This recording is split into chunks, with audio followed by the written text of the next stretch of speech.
No, no, no, no.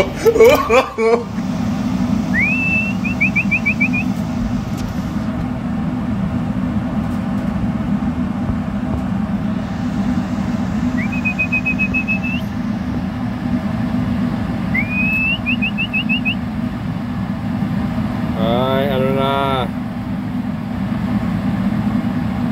Kain na lang ng kain para makapaglinis na agad tayo.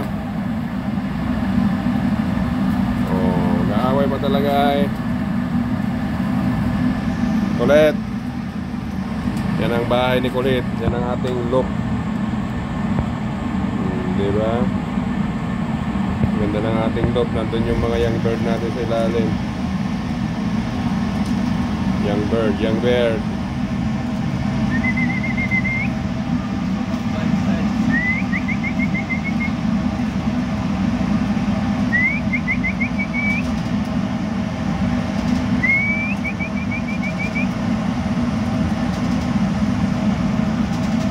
Nakakatawa mga kalapatid, tuwing umaga, hapon,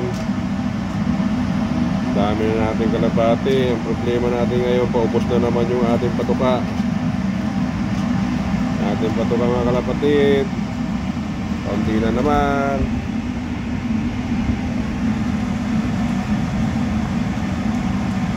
Kulit, na ano mo yan? Hindi pa yan pwede ligawan, maliliit pa yan. Kain lang alam niyan.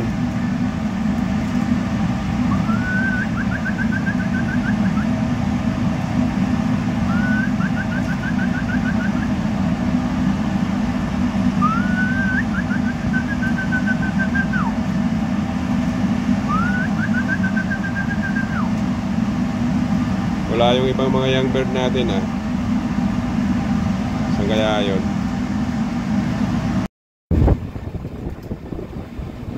Yung sleep battle, sleep. Make sleep battle. Yeah.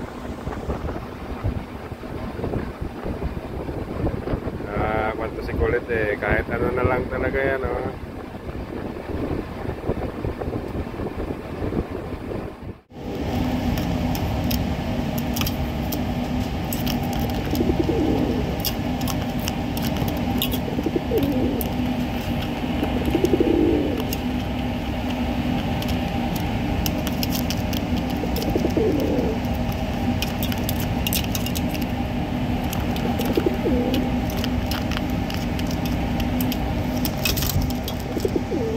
Yari na si Seaman Boy. Lagot ka dyan. Pag pinasok mo yan dyan, magalak yan. Magalak yan dyan sa butas.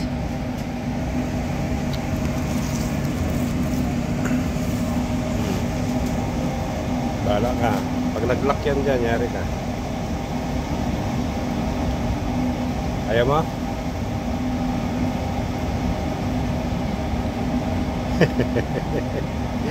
Natakot siya, baka daw mag-lock. Banda lang sa bahay niya.